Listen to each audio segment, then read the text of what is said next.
And Merry Christmas, Merry Christmas, everybody. Yeah. Yes, and Happy New Year coming up. Yeah, that's true. Yeah, we'll have to have our special announcement for our new year. That'll be our what episode is it? This is episode 3 or 4. This is 3. This will be 3? our third one up there. Third. Yeah. Well, this is our third one, but how many do we actually have out 4. in the thing? Oh, there's 4 out there? Is there? Hang on. No, there's only 3. Yeah. This is our 4th episode. Okay. In reality. Because our episode 1 was actually the one we weren't supposed to really put out there. Well, that's what I'm saying. Yeah. Episode but it was so good. It was so entertaining. We had to put it out there. Yeah. Right. Yeah. So episode 4, this is. So Merry past or post Christmas to everybody. Hope everybody survived. Yeah. And Wow. The in-laws and all that. Yeah. We survived. We did. Yeah. Yeah, I survived somehow. Yeah. It was pretty. Yeah. It was pretty good. Hopefully, everybody got the gear that they wanted. Yeah. I know. I got mine before Christmas. Well before Christmas. Yeah. We sort of get ours throughout the year, but Yeah. So I basically got nothing for Christmas, really. Well, I did. I got a lot of love and togetherness. Exactly. And memories. memories. That'll we got last a lifetime. Yeah. To last a lifetime. So hopefully everybody got what they wanted, spent time with family, friends, and had a safe and good Christmas. Exactly. It was good. And hopefully a nice, prosperous new year for everybody out there. Yeah. This will be the next roaring 20s. Apparently so. At least in the guitars and gear realm. It was called the Roaring 20s. So yeah. Maybe this will be another roaring. The roaring 20. Oh, I get it. Get it? Yeah. 2020. Oh, got it. Yeah, that one completely. Wow. Good morning, everybody. Yeah. It's 5:53 a.m. here at this time. So Janae's obviously the only one that looks like she's not awake, but actually is. Yeah. Somebody had her coffee already. Yeah, I know. I'm on my second one and it's not kicking in. Janae's obviously is, well, her mind works a little better than all of us anyway, so. Yeah, no doubt. Yeah, the two of us put together at least, Yeah, I'm quiet and thinking. Quietly thinking. Quiet and thinking. Yeah, she does that. Yeah, she does. Yeah, that's true. Which is good, because otherwise, we wouldn't be thinking at all. No, we don't think much. Yeah. No. With me, I say I've got a cold today. So on assignment down here in Florida, I've got a cold. And ironically enough, right, you'd think that how's that possible? But healthy and sunny, but nope. Yeah, healthy and sunny Florida, right? Yeah. So so I got a cold, so I'm all hopped up on NyQuil, and my teeth are green, and nice. I feel very Christmassy. Yeah. But I bet you look fantastic. I look amazing. Yeah. Oh yeah, I look amazing. So. But I'm high as a kite and ready to go. Well, sorry to hear that, but it's good. It might make this go really smooth then. It might. No more inhibitions. Everybody takes a NyQuil. Get ready. Yeah. All right. I guess I'm pouring out my soul here today. So, jeez. Yeah. Maybe that wasn't a good idea. Anyway. I hear some snoring on this end, just sort of like, hey, and mute me or something. Yeah. Yeah, that's awesome. Yeah, we can do that. I think. Yeah, there you go. I have a mute button right here. Oh, well, I have one on here too, so I can. I can be double muted. Yeah, I can mute you. You can mute you. Janae can mute. Everybody can mute you. Wow. Boy, that's great.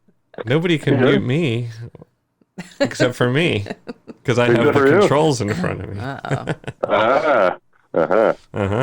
But Janae can always lean over, smack the crap out of me, and stop this whole thing. Which he does, and I'll tell you, people that the behind the scenes stuff, you'll see a lot of that, really. Yeah. I'm not violent. Spousal abuse. So how was everybody's week? Besides Christmas. Good. What's been going on? I've been off all week, so it's been really nice spending time with the boy who's off school, obviously for the holiday. So it's been a lot of fun. We went and saw Jumanji, Star Wars, the new Star Wars movie. Yeah, which was good. Both of them. Well, Janae didn't get a chance to go to see Jumanji with us. It was just me and the boy, but it was fantastic. Really good. Really? Really, really good. Yeah, I saw the first one. I loved it. I thought it was really good. I think this one was maybe a step up from that one. Really? Yeah. Wow. I'll have to buy it. Yeah. It's rare in movies, though. Usually the first one's the best, and then it is, but it was recapture that and just never do. Yeah, I thought the the structure of the first one, how they had to go through all the rules of the game and things like that, the rules of Jumanji kind of thing. They didn't go over that a whole lot this time around because you're supposed to kind of know it, I guess, because they're going back basically. So, I gotcha. So it was more about kind of more character driven story this time around with the action and adventure and all that stuff in the background. It was really good. It was fantastic. Danny Glover's in it. Danny DeVito's in it. And those two, along with all the regular cast that's been in it before. But they do a fantastic job. Those two, I think, kind of stole the show, if you can say that, because you don't see them a whole lot. But yeah, it was really good. Yeah. Well, that's cool. Yeah. Anyway, so that was fun. So what about you? Yeah. How's your I know you've been working a lot, huh? Oh, yeah. Yeah, I got off Christmas Day, but I had to work Christmas Eve and, basically all week except for Christmas Day. Wow. And, it's been crazy. Yeah. Jeez. Yeah, it's been interesting. So that's pretty much it for that. Just working, really. Right. Right. And Janae's been pretty much the week. Working. Yeah. Yep. Everybody's been working but me. I feel like kind of a slug. Yeah, what's up with that, man? But, I have me and Darren were playing Minecraft in VR. So it was very cool. So I have an Oculus Quest and he has an HTC Vive now. So we both fulfilled our Christmas dreams of playing Minecraft in VR together. Nice. Which you gotta have goals. Which was actually, it was really fun. It was a good time. Yeah. That's cool. Yeah, there's a lot of fun there. So anyway, we should talk about some news. Yeah. Well, what do you have as far as news goes? Oh, well, first of all, we need hang on. Yeah. So make it official. Yeah. That's right. Welcome to the news. No, I can't even do it, man. It's too early. I know. All right, so news I have, new Iron Maiden album possibly coming out in 2020. So really? Yeah. So Iron Maiden, last one was the Book of Souls they came out with in 2015. So it'll be 5 years between albums, and that's about the that's how often they do come out with them these days, Yeah. Unless you're Metallica or something, then it's like 10 years or 12 years. But right. So here's basically how the rumors is going. Now this is on multiple sites that kind of has the same lingo, but basically in a nutshell, the band's longtime producer Kevin Shirley, who did their last album, The Book of Souls 2, which I thought was actually pretty darn good. Yeah, their stuff is getting really good lately. Yeah.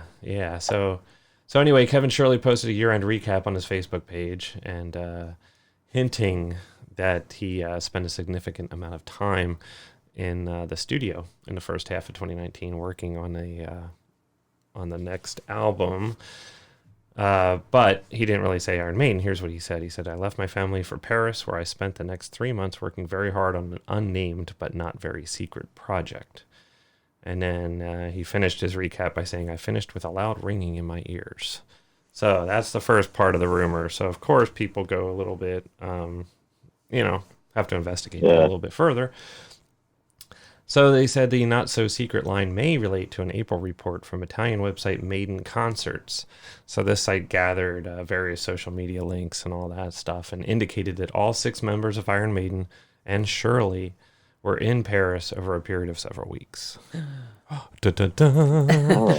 Which means that they were probably recording at that point. So, which is kind of cool. So we'll look for something to come out in 2020. But in the meantime, they're still on their Legacy of the Beast tour, which they're announcing more dates for in 2020. So nice. They're still touring. They've been touring. This will be going on almost like 3 years of touring for Iron Maiden. Wow. So yeah, they've been hitting the road a lot. Yeah, so that's awesome. It's a long time on the road. It is a long time. So that may be Darren's first concert. Iron Maiden. Wow. Taking to see some Iron Maiden. It's one of the first heavy metal bands that he's heard in his lifetime. I think he was 2 or 3 years old, and I was playing Live After Death DVD concert for him. And he likes it. And he likes it. So, Wow. Yeah. I think he'd prefer a Shawn Mendes concert. He probably would. I think I'm losing out to this. Yeah, because we were rocking out to that in the car last night. Yeah. As much as you can rock to that. Yeah. So, I think we just can't have that, though. I think but he is a fan of Ozzy also. So, yes, we did listen to some Ozzy. Yeah. And a little Bon Jovi, he's kind of there too, but you can't really compete with what all his friends are listening to, though. So no. Yeah. Anyway. No, that's true. Got to keep up with them. Yeah. Right. A bunch of 9-year-olds headbanging at school. Yeah. Not in this era. Yeah, I don't think they were walking around with their Iron Maiden and Kiss lunchboxes. No, probably not. No. We grew up in a very special era. Yeah. That's true. Yes. Good music. Well, I don't know if everybody would categorize that as special. Well, I guess special in a in a derogatory kind of special way. And really, that's the news. All right, so okay. Well, I'll tell you set me up perfectly because I got a little bit of news too, and it does involve some Ozzy. Nice. Yeah, a little Ozzy news. We're doing a little Ozzy news each week. Ozzy's always out there. Ozzy's everywhere. Yeah, he's everywhere now. And with this new album and everything, and he's everywhere. Awesome. So anyway, it's the bloody holidays, as they say in England, and Ozzy. Now I got this off several sites online. So, but apparently somebody got a hold of Ozzy's Christmas listening list from his phone. Oh, okay. And there's some interesting stuff on there that he's listening to for Christmas. So the Ozzy Osbourne playlist. The Ozzy Osbourne playlist. So take notes. So if anybody wants to get their playlist to match Ozzy's, and really step into the mind of the, of the Prince of Darkness. The Madman. Yeah, here we go. So this is Ozzy's holiday hits. There you go. Ready for that? So there's some interesting stuff in here.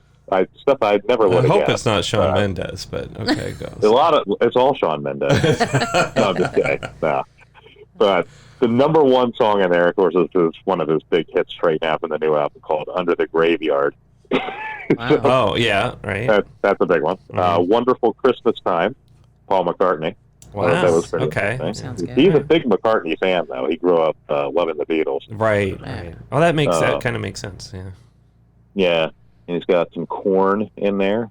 "Kidnap the Sandy Claus." Really, that's on there. "Run Rudolph Run" with Lemmy, who really passed away recently. Run Lemmy. Rudolph Run from Motorhead. Lemmy from Run Motorhead. Rudolph Run. Yeah, Lemmy from Motorhead. Billy Gibbons from ZZ Top and Dave Grohl Wow. all collaborated together on "Run Rudolph Run," so that's interesting. Wow. He's got some Black Label Society in there. "The First Noel." I can't imagine what that must be like. Yeah. The Spinal Tap, "Christmas with the Devil." Wow, nice. Song. Yeah, you got that. Of course, he's got some of his own stuff, "Miracle Man" on there and stuff like that. Oh, okay. But then he's got a little Frank Sinatra.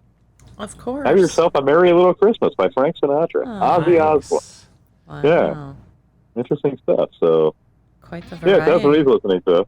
right. Little John Lennon on there. Happy Christmas, and Elvis. You got some Elvis Presley on there. Cheech and Chong. Santa Claus and his old lady from Cheech and Chong is on there. All right. Well, here let's hear just a little bit here of Run Rudolph Run. Let's do that. This is featuring Lemmy Kilmister, Dave Grohl, and Billy Gibbons. From the We Wish You a Metal Christmas and a Headbanging New Year. Okay, nice. So here we go. Yeah, this album actually features Alice Cooper, Ronnie James Dio, Tony Iommi, Lemmy Kilmister, Steve Lukather, George Lynch, Steve Morse, Tommy Shaw, and Geoff Tate. So just in case anybody wants to pick this up, I think this is everything on the album. So Run Rudolph Run is track 3. There we go. Let me make sure this is right. Yeah, so this is probably heavily like bad stuff. Doesn't sound much like a Christmas. Wow. Oh, that's Lemmy. That's definitely him. Yeah. Yeah, that's Lemmy. Wow. There you go. Nice. All right, that's just a little snippet there, so we don't get copyright problems. Yeah, that's cool. Also, in some more Ozzy news, he's touring with Marilyn Manson here in the States and Judas Priest in Europe. Nice. So, when it's I wish that was Judas Priest here in the States, too. That would be cool. Yeah, that would be cool. Yeah, I'm not a big Manson fan, but... Right. Yeah, awesome. So he'll be in Tampa on May 31st at the Mid-Florida Credit Union Amphitheater, which is a really cool venue. Is it? Have you been there? Yeah, it's really... Yeah. Well, I've been there before. That's really, really cool. Nice. So he'll be there May 31st. I think the tour kicks off May 27th in Atlanta. He'll be in Hershey on June 6th. Yeah. We'll be in Florida on June 6th. Yeah. We're going to miss that one. Yeah. Yeah. Well, we can catch... When are you guys coming to Florida? June 6th. Take Take another drink. Yeah, I think that's the day we go. We leave. We leave on the 6th. Oh, you leave June 6th. Oh, yeah. My daughter's birthday. Yeah. Oh, gotcha. Yeah. Okay. Pretty old. Pretty old. Okay, I'm tagging on you here, Dave. So I was looking up concert stuff for Megadeth. Unfortunately, they're in Europe, but July 31st of 2020. They will be at the MGM Grand Arena in Las Vegas with Ozzy. Wow. Yeah. I think Mima's going to have to babysit. I think so. We can all go on a trip out to Vegas. Janae can gamble. She can get her gambling in. Yeah. Yeah. We I can all haven't go done to that a for concert. Yeah. Oh, that would be a blast. All right. Wow, Okay. that's sweet. We should try to plan that out. Yeah. You going, Dave? I'll be there. A live podcast from the concert venue. Nice. It's a Friday night. A concert on a Friday night. Shocking. Wow. Nice. Go figure. It's on a Tuesday evening. Yeah. Yeah, or Tuesday On a at 1 school o'clock night. or something. Yeah. On a school night. Yeah. Wow. Yeah, very nice. All right, and some other news. Yeah, we got some more news here. The news is cranking today. I didn't even think there was that much news, but I didn't either. I had to search, pretty long and hard. you really pull it out of your butt this week. Huh? I really did. No Yeah. wonder you're sick. That's why I was just kind of lazy. I was like, Iron Maiden's coming out with something new. Yeah, I don't know. Whatever. But I think you got some gear news, though, right? Or is that coming? That's coming. Yeah, Okay. that's coming. But as far as little Metallica news. All right. Lars Ulrich, his birthday was on the 26th. Oh, happy birthday, Lars. 2 days ago. Yeah. Well, he got really screwed as a kid, didn't he? Day after Christmas. Wow. Oh, that's terrible. That is terrible. Or he could have just gone and traded in all the things he didn't like and gotten something really cool for his birthday. Yeah. Well, that's true, too. Yeah. So he's 56. Old Lars. Wow. 56? Yeah. 56. Wow. Sounds old. That sounds about right, though. Really. Yeah, it does. I mean, they've been around since, 81 or something? Yeah. And they had to have been older than us when they started, so. Yeah. Yeah. Cool. They did a compilation thing called Metal Massacre in 1981. Wow. And the song Hit the Lights was on there. That was their contribution to it. Nice. I guess their official debut. Yeah. The Stain on guitar. Nice. Not real. Cool. So, so we got that.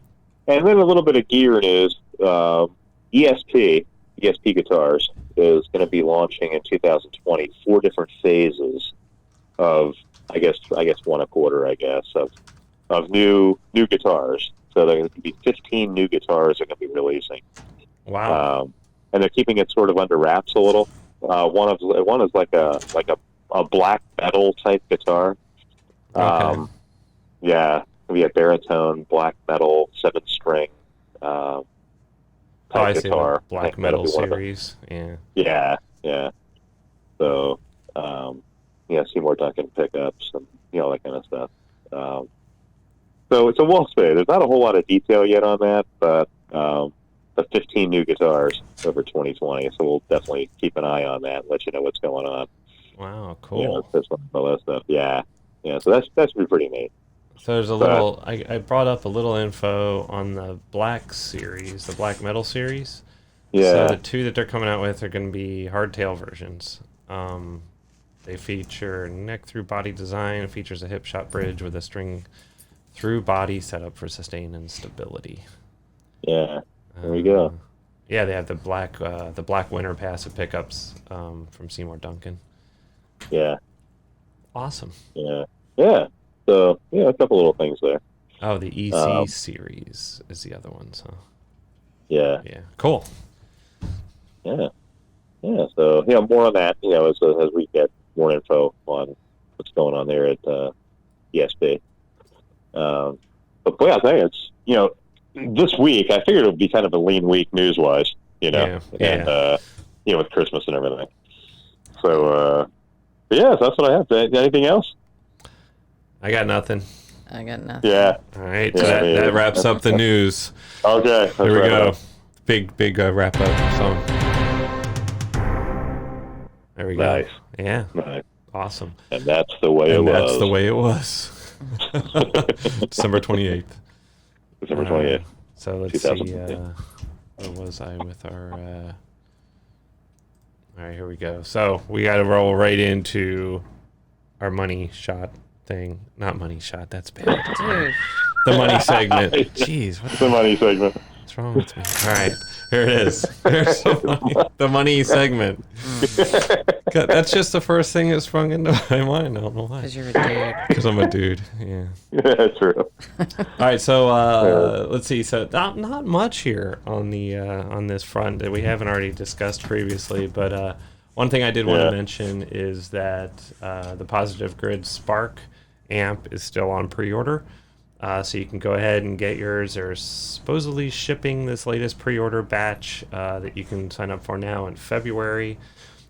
Apparently, they are ready to ship the early bird stuff by either the end of this month or early next month. There was a picture on their Facebook page that had a bunch of Sparks ready to ship.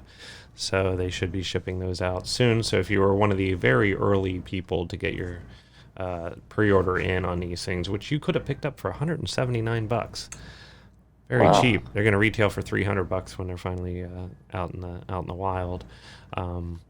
But you can pre-order right now if you want to just get the Spark Players Special. You get the Spark amp and the Spark app for your phone. It's either on iOS or Android, and you can pre-order that right now for save $75. Get it for $224. Yeah, it's a good deal. Yeah, not bad. Not bad. Good deal. Free shipping and good stuff. So ships worldwide. So you can put in your order. Right now they're on pre-order 2,219 out of 2,250 sold. But like about 2 weeks ago, that number was about 700 or 800 something out of 1,000 sold. So they keep upping the quantities that they're going to ship. So I'm assuming that's probably going to go up as we go. So go ahead and get your pre-order in, but you never know when that's going to stop. So if you want one at that great deal, go for it. So there you go. There you go. I did see another video out there for the Spark where they were actually able to demo a little bit of the auto chord thing, which enables you to choose any song from Spotify, Apple Music, or YouTube. And as you're playing the song, the Spark will auto display its chords in real time as you play. So it basically teaches you how to play the song. which is kind of wow, cool. that's awesome. Yeah, that's really cool. So I did see kind of a little bit of a demo of that, and then the Smart Jam, which allows you to start playing a rhythm, something on your guitar, and it'll actually go ahead and fill in some bass and drums to accompany you, basically. So pretty cool. Nice. Yeah. So yeah, that is cool. It's like a virtual smart band. So there you go.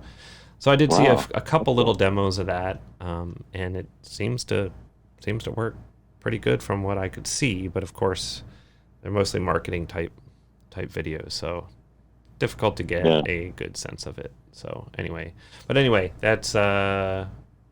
And then of course, Positive Grid has their year-end sale, which is kind of like they're getting 50% off of pretty much everything in their store. So so go ahead and check that out. Well, all their software, let's say. But anyway, go ahead and check that out. So that's, all sorts of good stuff. Yeah. There you go. All right. There you go. Yeah, the sales are still going on out there. So, take advantage. Yeah, if you didn't get what you want for Christmas, then, go for it. Spend that Christmas money. That's right. Yeah. If you got any cash or anything laying around, go ahead and get out there and buy whatever you've been waiting for. So, Exactly. All right. So that's our money segment. Money segment. And that's our outro. Nice. That's our outro. I love that. That's pretty nice, huh? Yeah, that's awesome. So that throws us right into our next segment, which I'll try not to butcher this segment, but we do have some music now for our FYI segment. So here we go. Okay. Everybody ready? Yep. Sitting down. Getting ready. Good. All right. Sounds like something big is gonna happen. Just mysterious. Ominous, mysterious. Yeah. Mysterious. For your information. That's right. That's what you hear right before the alien ship comes in and beams you up. You know what I mean? It does experiments on you. Yeah. And they was saying it sounds like an intro to Ancient Aliens or something. Yeah, it really does. That's awesome. All right, so I want to talk about a couple things here. First thing about the Kemper. So for those that don't know, for those that may know, Kemper came out with their update to their software. So the Rig Manager and the firmware are both in beta.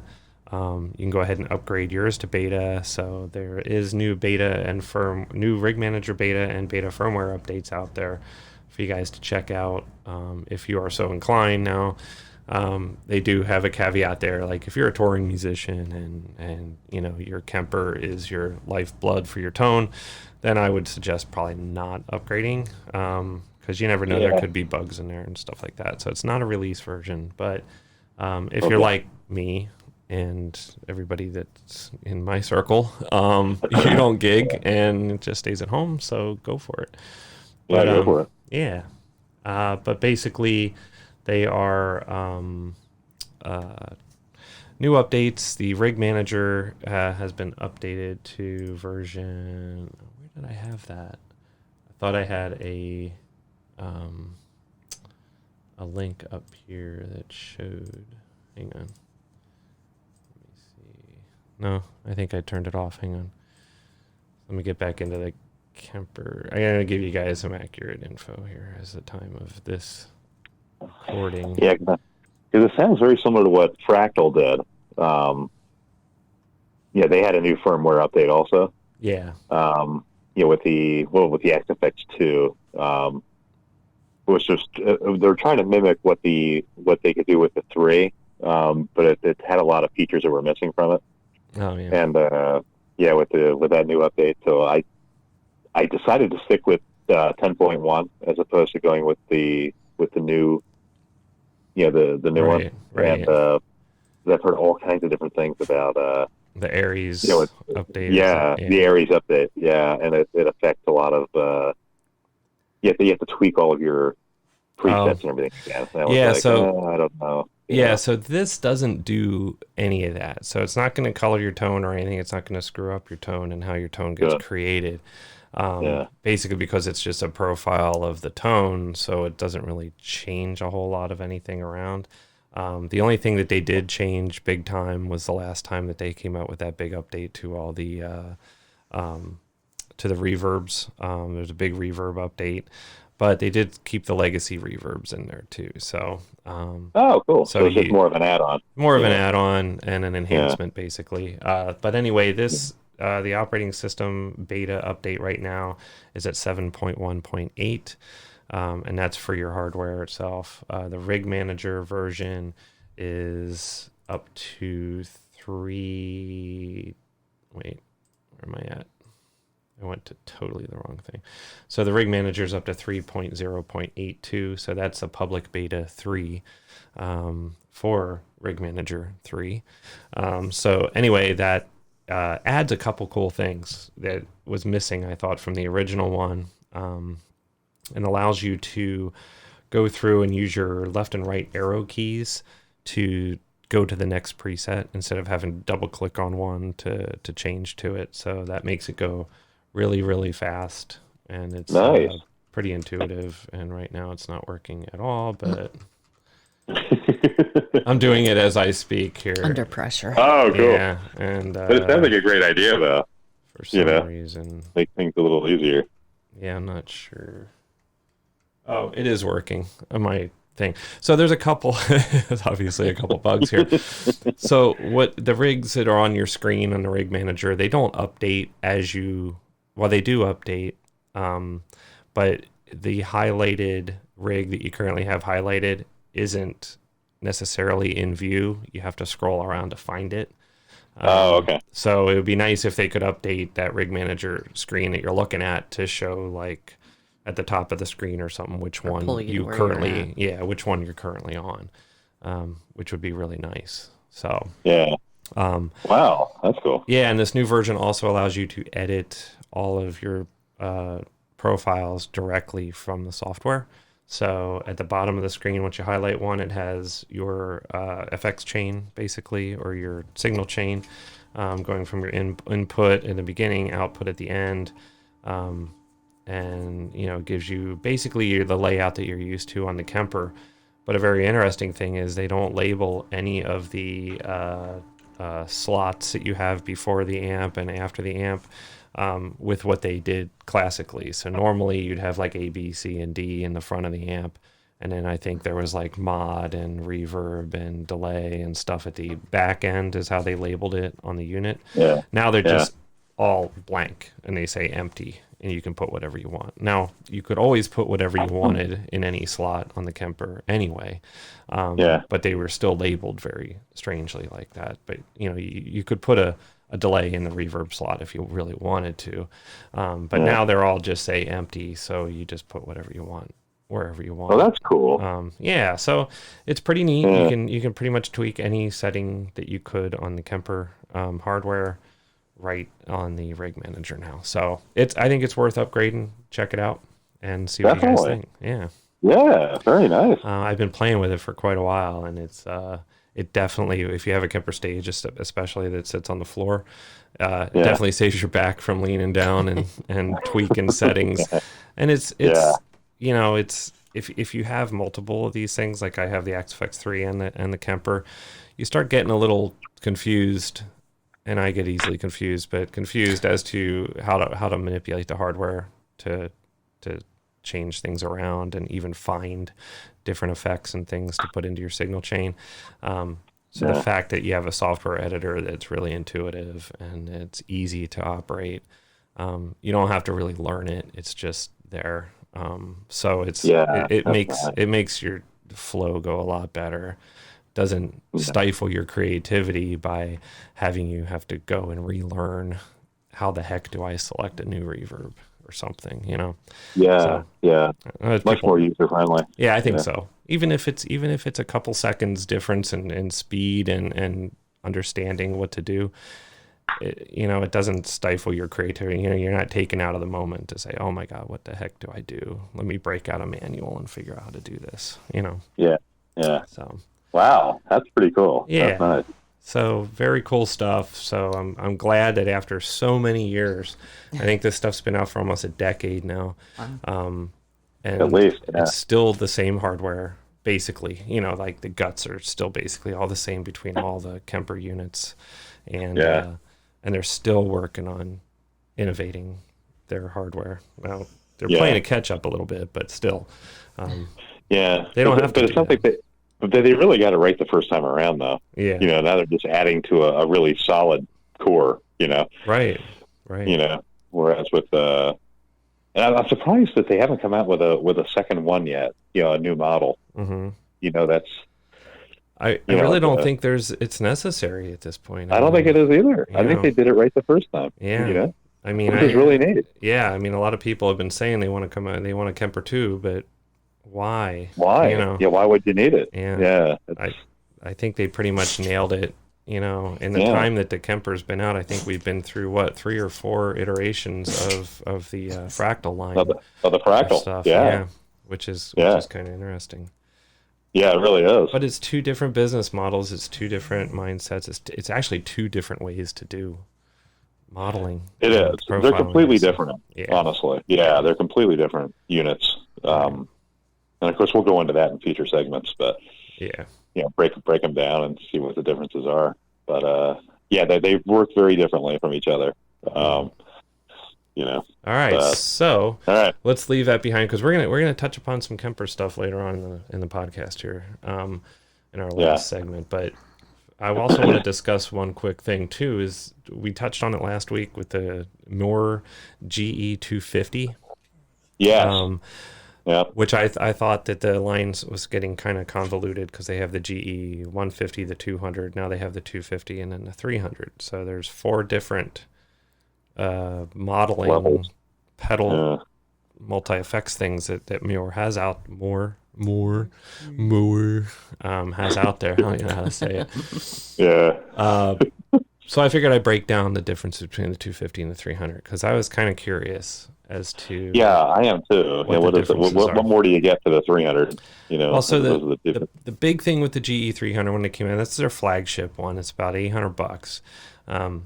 With the GE300, they have a whole synth module built in, so you can. Yeah. I'm not a synth guy, but I did play with one of these things for a while, and one of these GE300s, and there is a lot you can do with it.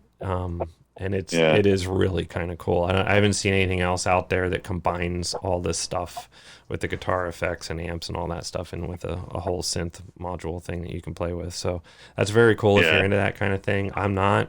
So I just figured that's extra fluff that I wouldn't probably use. So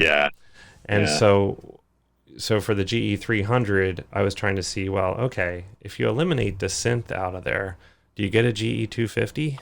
Is that right. Is that the difference? Yeah. And it kind of is, but there are some differences there. So you do have a little bit less of the amp models in the GE250. You have 70 amp models in there. And the GE300 are claiming over 100. But you have to also take into account that a lot of those amp models that they claim is the same amps with different channels. So you might get like a diesel clean setting, and then or the clean channel and then the distorted channel or something, Yeah. Or the blue channel on the 5150 and the red channel is 2 separate amps that they consider. Right. So you got to take that with a grain of salt. You may only have like 30 or 40 different amps, but the different variations of each channel of those amps is different. So, yeah. You know what's funny to me, though? I remember when we were kids and we're trying to get 1 amp. Yeah. You know what I mean? Right. And, we just wanted 1 amp. And now it's like, we're disappointed because there's about like 30 or 40 amps available, I'm just thinking to myself, my God. It is kind of a sign of the times. Yeah. It is. Yeah, no doubt. More is more. More is more. It's not necessarily better, but it's more. No, but more. Yeah. So there's some subtle differences there. The other difference is, and I was counting up the effects that you can have in the signal chain. Now this is minus the volume and the wah and the noise gate and the what else did I eliminate? I think that's about it. And the amp and the cab. So all you're looking at is effects themselves, right? So on the Mooer GE300, what you're left with is, let's see, 1, 2, 3, 4, 5, 6, 7. You're left with 7 effects that you can use. So going between compression and overdrive and delays, reverbs, choruses, flangers, all that stuff, right? You have a choice of 7. You can put them wherever you want in the signal chain, so you can modify the signal chain any which way you want, but you cannot change what those effects are. In other words, the overdrive slot can only be for a distortion or an overdrive type effect.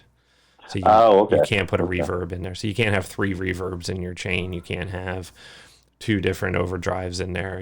You have to have, now there is an effects A and an effects B pedal, or not pedal. Yeah, I guess pedal. And you can put whatever you want in that effects A and effects B. So those 2 you get to play with. The other ones are static, and you can only have in there what it says. So I'll get into a little bit more of that. But FXA, you still can't have overdrives in the effects A and effects B. They're only for like modulation type effects. So.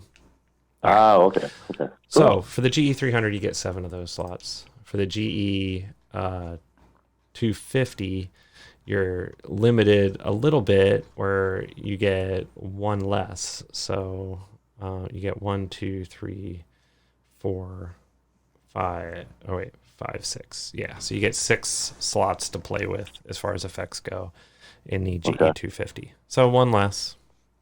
I don't know if that'll affect you that much, but it's a difference. The other thing is there's 2 DSP chips in the GE300 and only 1 in the GE250. I'm not sure how much of a difference that is. I mean, I think there is obviously a difference because they took one of the effects out of the effects chain. So they're probably trying to save DSP power that way. But I'm thinking because they removed the synth module now, I don't know if that had a separate DSP attached to that synth module or not. Otherwise, that could be where the other DSP chip was, And for those that don't know, DSP is display or digital signal processor, I think is what it stands for, and it's basically the CPU. It's kind of like what your CPU does in your computer is what a DSP chip does in these modeling things. So you can also call like on your desktop if you have like if you're using like a positive grid bias effects or something like that, your CPU is acting as your DSP. So there you go. Okay. So you're only limited by the speed of your CPU at that point, Yeah. And the software that you're using. But anyway, I digress. Getting back to this. So there is also... This is what happens when you have a computer software engineer. Trying to tell you guys what to do. Yeah. Exactly. Yeah. So there's a couple different other things usability-wise, but I don't know how much difference it is actually in... as far as your tone sound goes, you know what I mean? Until we actually listen to both of them side by side, wouldn't really know, what the big differences are as far as that goes. But another interesting thing is the GE250 shows that it has more effects built in than the FX or than the GE300, which is interesting. Yeah, so they claim like over 180. Effects in the GE250, and I think it was like 160 something in the GE300. So so that's kind of interesting. Now I don't know if that's just their the manuals that I'm looking at and some of the other research I've done, if firmware updates from the GE300 brought that up a little bit with adding new effects and things like that with firmware. So they may be exactly the same as far as I know. Let's see. Yeah. So there's a jam mode also in the GE250 that I don't believe was in the GE300 that I could tell anyway. Really? Yeah. So the jam mode is I'm trying to see exactly what it does. It's kind of like the looper and the drum machine together. So there's a drum machine in there that has a bunch of different drum tracks and things in it that you can play with. I think there's 60 drum machines, 10 metronome settings that you can use as part of their built-in rhythm module, they call it. The looper is only, 150-second looper, which they have on there, as opposed to, I think it was 30 minutes on the GE300. So So that's a big difference there as far as the looper goes. But I never really used it, so I can't really say. Yeah, but I never have either. I've never used a looper. But the really cool thing with this jam mode is you can loop a rhythm section if you want, or a rhythm, and play it back and loop that along with the drum machine at the same time, which is kind of cool. Oh, sweet. So you can have a whole rhythm section going with the drum machine kicked in and all that stuff, and play along with that, and then record all that together. So that's kind of cool. Nice. So there's some cool things there that you can do, which is probably fluff to a lot of people, but it gets the job done. Takes one step out. Yeah. And so I think other than that, a lot of the stuff is pretty much the same between the two. There's an expression pedal. There's differences in the hardware. Obviously, there's less buttons on the GE250.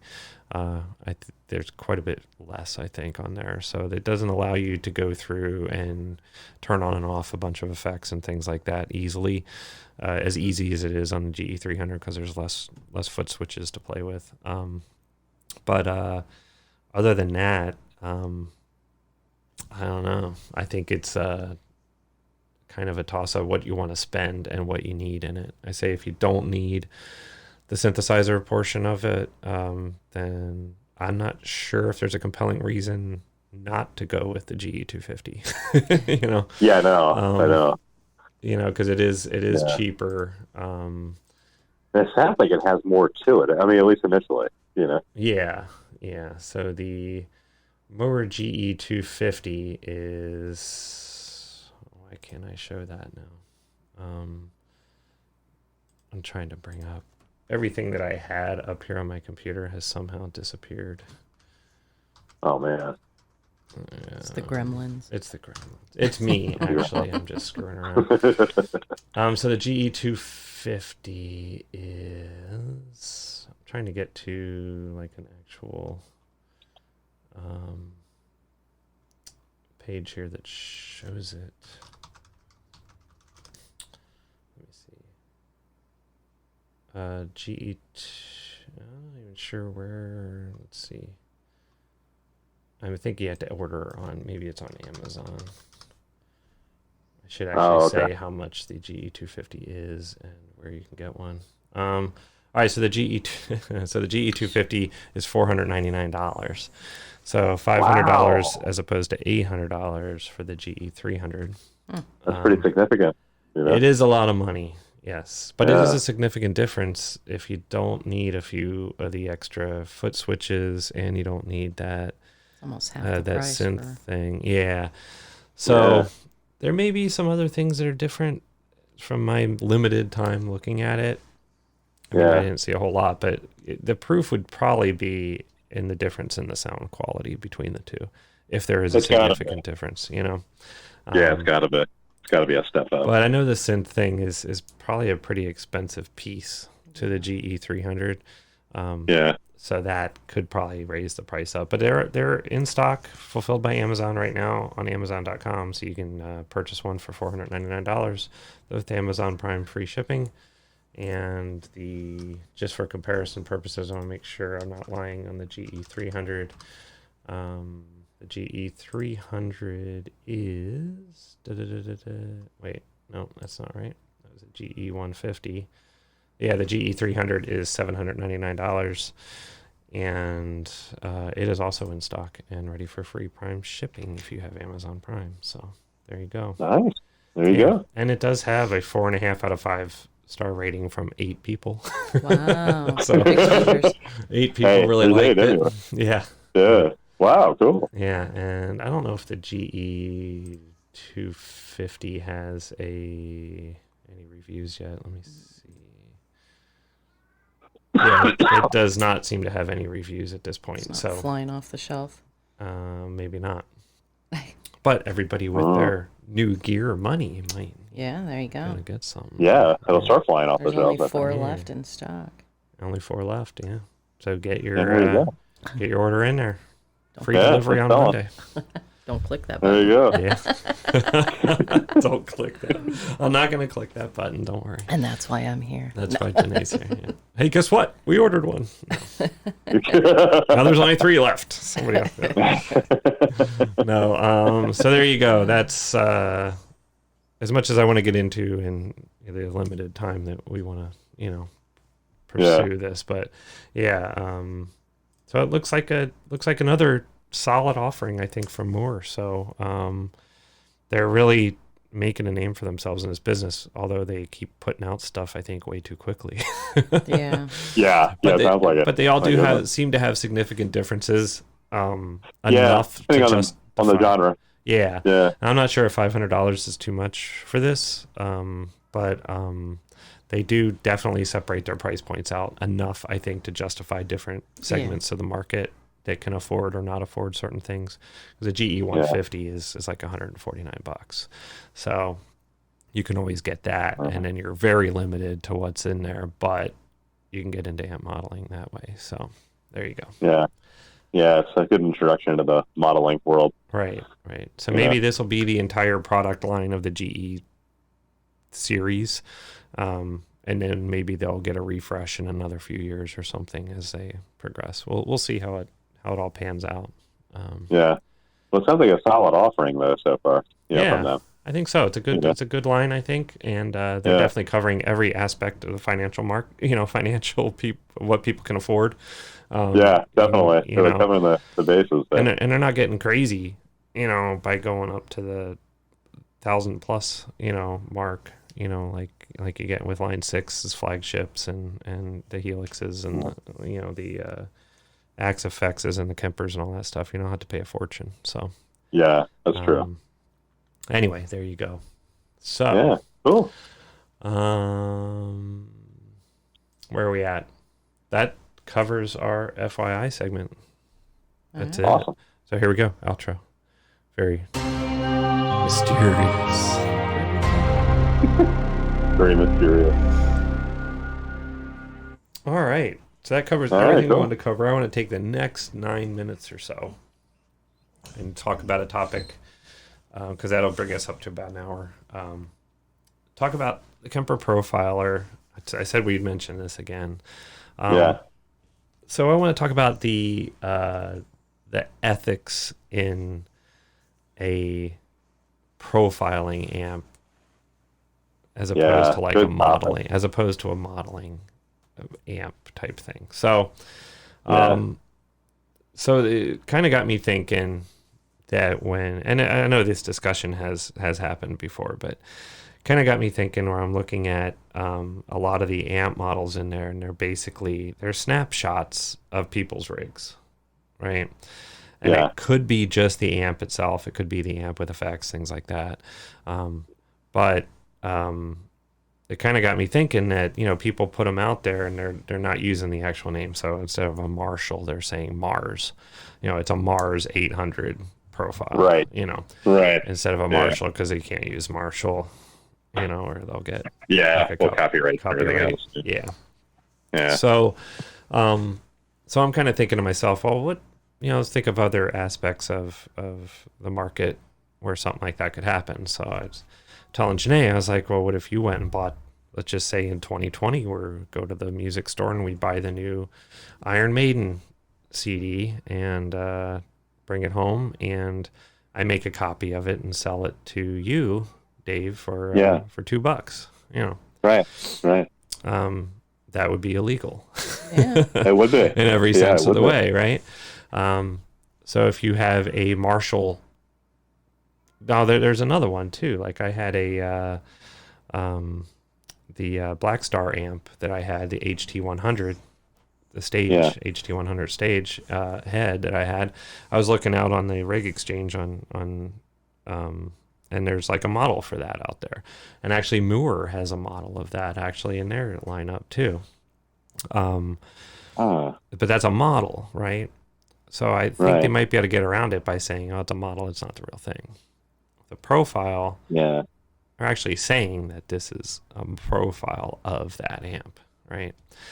So, so my thought is, well, if I created a profile of amps that I have and go ahead and sell them, online, is that not the same thing as copying a CD and selling? Yeah, and remember back in the 90s with the whole Napster thing, Yeah. you know, where they, remember, it sort of reminds me a little bit of that, you know, where the, you know, even though it was file sharing, so to speak, they were still not buying the actual album because they can go on Napster and get it. Right. You know, and same thing with this kind of thing. It seems to me anyway, right. You know, that, you know, instead of going out and buying a Marshall amp, I can just download it for free onto my Axe-Fx, you know. Right. And, you know, it's an interesting topic. And some people may argue, well, every amp, like even if you were to buy a Marshall JCM 800 off the shelf, right? Yeah. And I went the next day and bought one off the shelf, and we compared the two of them together. They're going to have some subtle nuance differences in them, right? They will. Yeah. No amp is exactly the same as the other one. Right. Just with electronics, and nothing's perfect, right? So, so the argument could be, well, it doesn't sound exactly the same. You know, it's pretty darn close, but it's not the same thing. It's close. And that's... Yeah, and I've noticed that too. And it's true. And it is true, but at the same token, if I were to burn that same Iron Maiden CD, but I didn't burn it at high lossless quality or whatever, that CD, it's not the same quality as that CD. I dumbed it down because I don't want the same bit rate, because I want the file size to be smaller when I ship it to you for $2. Or whatever, you know what I mean? So I can argue, well, that doesn't sound exactly the same as the CD either. So it's really not the same, but it is. It's still copyrighted material.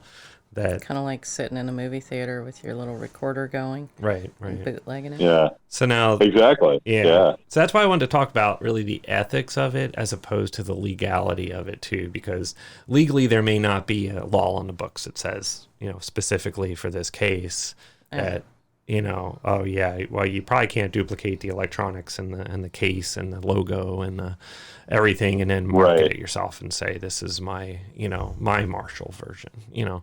Yeah. That would be bad, right? Because there's a law for that. Yeah. But is there a law to say, like, you can't sound like that? Yeah. I don't know. And I know recently, with my Axe-Fx too, because sometimes I go out online and there's different companies. I won't mention any names, but there's different companies out there that sell presets, artist preset. Right. And they put a lot of work into this, and they sound really good in a lot of cases. And so you can buy these things for, you know, $5-10, and you download it then to your rig, and so you can sound just like the artist, right? Yeah. So they were using the actual names of the artists, you know, for a long time, and got away with it.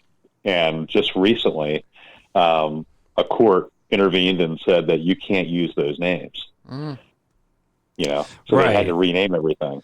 You know, like Metallica, you know, they changed it to something like Metallica or something like that. Dropping out. Just so people will get an idea what it was, but they couldn't use the actual names anymore. Right. So we're starting to see that now. Right. So that's probably always been the case, right?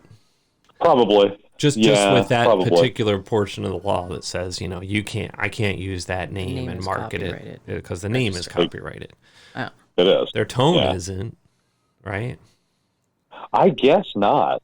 But I think that's really where the legality of this comes in. Right. You know, because none of the tones are copyrighted. So you can download those, you can recreate it, download it, sell it. I mean, the sound of a Marshall... the legality of how they're getting around it. Right. So the sound of a Marshall JCM 800 is not copyrighted. Right. Now, so could you download a sound saying, okay, I'm not calling it Metallica, but I'm calling it the band that this guy's in. Right. Yeah. Sound. Right. You could say something like that. Yeah. Like a lot of them come up with like the Lynch sound or the Hetfield sound or the, you know what I mean, or something like that. Yeah, exactly. Which you could equate to anybody at that point, right? I mean, anybody with that name. That's true. Yeah. You know, that's not the only one that's out there. That's the dude down the street. Right. Yeah, in his garage band. Yeah. So, exactly. So as far as legality of it, I don't think you could ever like say that's illegal, right? Unless you're using the names and marketing it as this is an official Marshall product. Oh. You know, then that would be bad, right? Yeah. But the ethics of it, I know there's a lot of people out there I don't know if a lot, but there are people out there that will not buy a Kemper because it is so close to the original amp, and they figure you're just stealing the amp then, because you can take that tone, you can go to stage with it. You don't have to buy the Marshall. I keep picking on Marshall. It could be anything, orange or whatever. But you could go on stage with that thing and plug it into the PA, and you'd never know that it's not a real, no, you wouldn't. A real amp. Yeah, right? I know. But you could do amazing. Yeah, you could do the same thing with anything else too. But everybody tends to pick on Kemper because of the fact that it's so easy to take your amp and profile it and sell it. So that's the thing.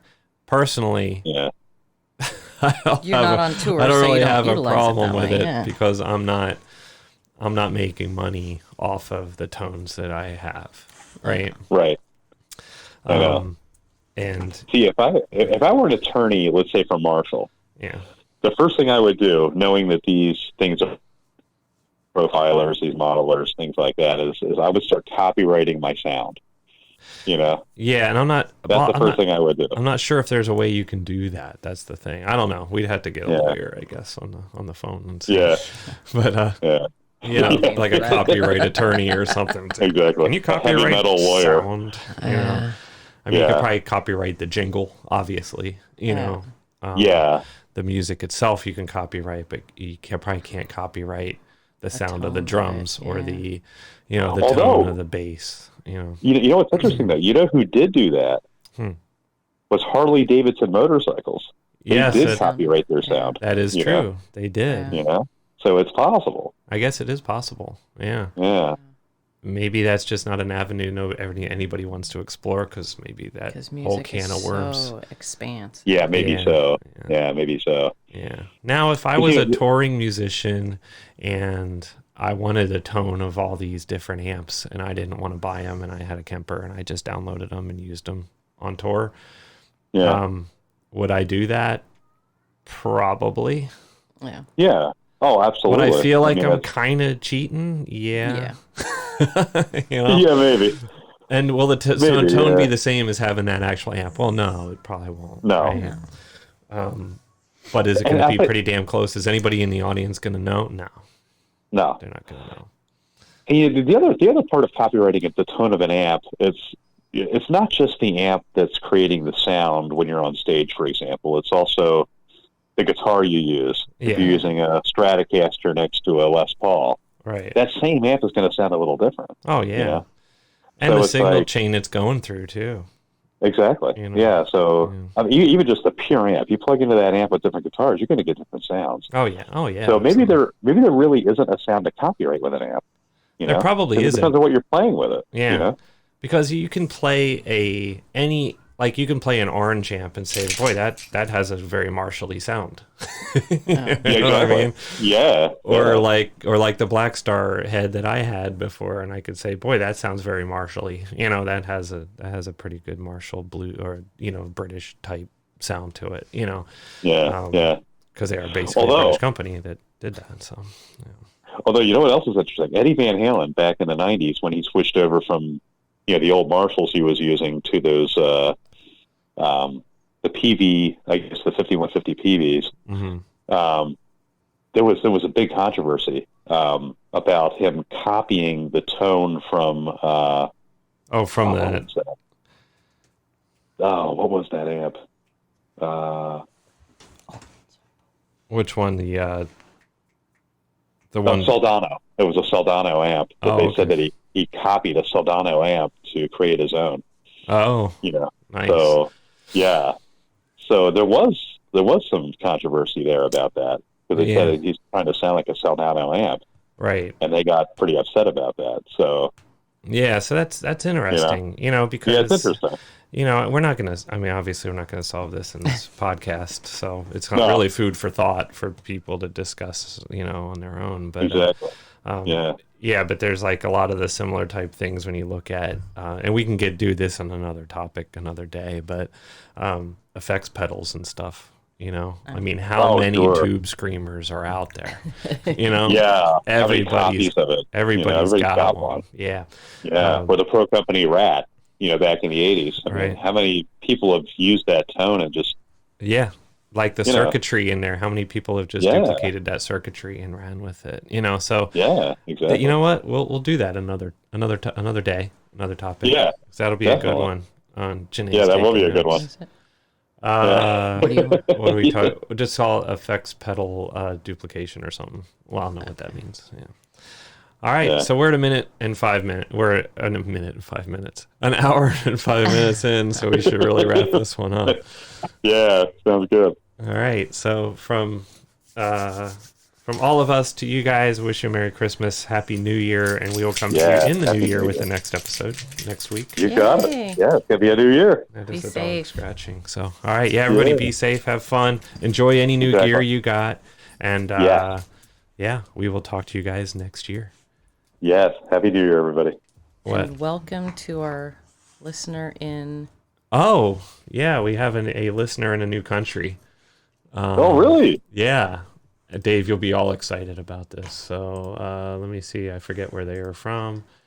Hang on. Where did I see that? Country. Oh, by country. We have one new download in Brazil. Yay! Brazil, nice. Welcome to our South American brethren. Yes. Yeah. There you go. Nice. Wow. Awesome.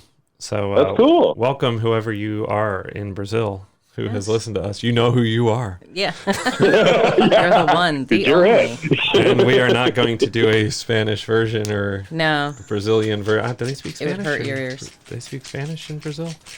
I think so. Or is it Brazilian? I think they have a lot of...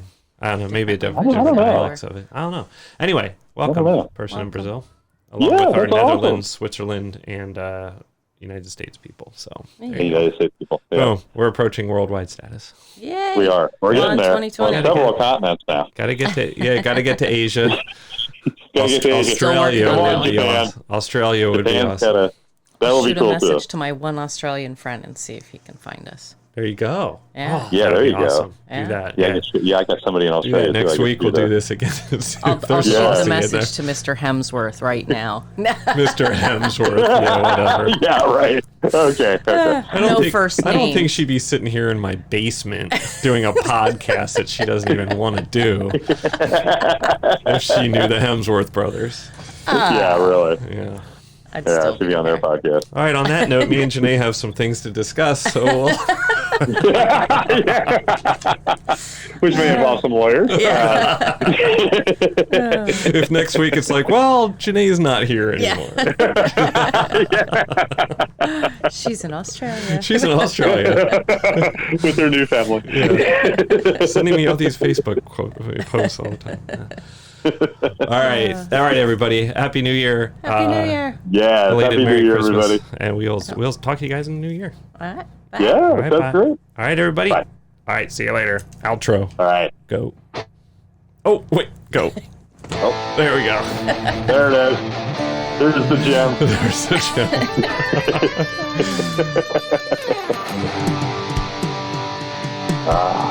All right. Good night, Brazil. Good night, Brazil. Out.